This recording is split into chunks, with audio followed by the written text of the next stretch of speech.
Yo, everybody, Game Master 127. Welcome to another episode of A Tale of the Noble Knights. Finally getting back to this series. It's taken a while. The support's come out. There's even more support coming out. That's even more stuff for the Legend. Oh my gosh. I love it, though. But we are going to get started with... So here's how we're going to do this.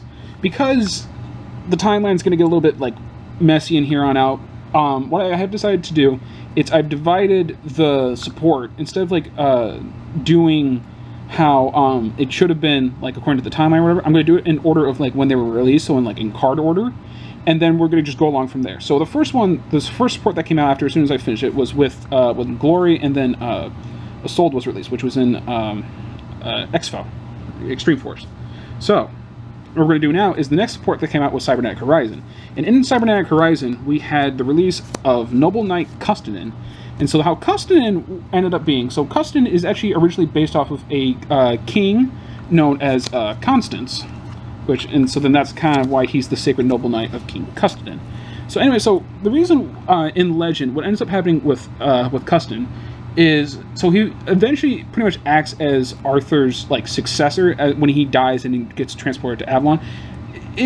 For the most part in Legend, it's Custennin that kind of takes over the role in Arthurian legend, so that's kind of where he ends up being according to the legend. If I were to put this in the timeline, it would definitely be post part 11, because I still haven't released part 12. And again, I'm still kind of saving that for a subscriber special. So that is what King Custennin is he kind of takes over as Arthur when he dies and gets transported to Avalon, which we'll kind of go more into that. But that's kind of really Custennin's part, is he eventually just becomes king of Great Britain. He becomes quite a legendary king, actually. There's not a whole lot that's really talked about him, but eventually just the biggest thing about it is he eventually becomes the successor to Arthur. The next card that came out of it is Noble Knight Pellinore. Now, Pellinore actually has quite a bit of depth in history. So Pellinore, it's still known as Pellinore. He is a son of a king known as Pellam, for the most part. And according to legend, he's pretty much well known as a hunter for a questing beast, which is just kind of like a MacGuffin in Arthurian legend. That's why he's kind of on the horse, and he kind of looks he's kind of braving all this stuff, there's lightning going on and stuff like that in the background, stuff like that. So that's kind of what he's going for. He's kind of just questing for it. Interesting enough, there's some more stuff that he's kind of well known for. He is actually the person who is responsible for breaking Caliburn in Arthurian legend. That's where that would prompt Arthur to go and get Excalibur from the Lady of the Lake. So that's kind of another reason why he's well known for it. He's also a Round Table member, and again, I'll kind of get more into it. But yeah, he was a kind of one of the earlier table members. He is sometimes in the mythology or the legend of it, he's kind of a descendant of Joseph Arimathea, the guy who guarded or who gave up his tomb for Jesus when he got buried in. So that kind of would make him a Grail seeker because of his quote-unquote lineage with Joseph Arimathea.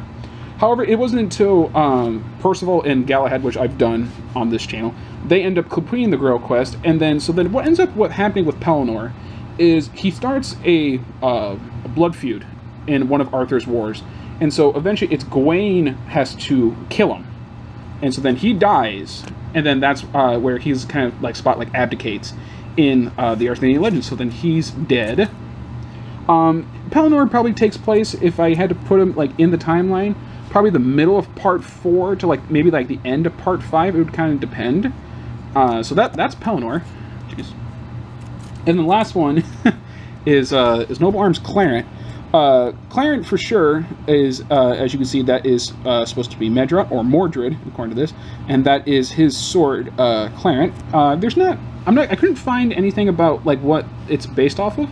However, it's kind of worth pointing out, Clarent's effect is if you pay 500 life, you can attack directly, which is kind of ironic because Caliburn helps gain 500 life. You're paying to then boost force, stuff like that. Clarent pays 5 to swing directly, for the throne, because that's what Medra / Mordred was always going after. So that's kind of interesting how, if you want to think about it that way. If I were to put this in the timeline, it'd definitely be about part 3, because in part 3 was where I'm okay, these are all the knights that have their swords. And so then that's how Metroid got his. That's his sword. So that right there, ladies and gentlemen, is going to be it for this part of for the Cybernetic Horizon edition of A Tale of Noble Knights. In the next one, we're going to be doing the Soul Fusion editions of it, and hopefully you guys will stay tuned for that. It's kind of nice actually getting kind of like back into this. This is one of the things that really like was an early success for my channel, so I really do appreciate all you guys who do end up watching this thing. And I really do appreciate it. I hope you guys have a good day. God bless, and I'll see you in the next video. Goodbye.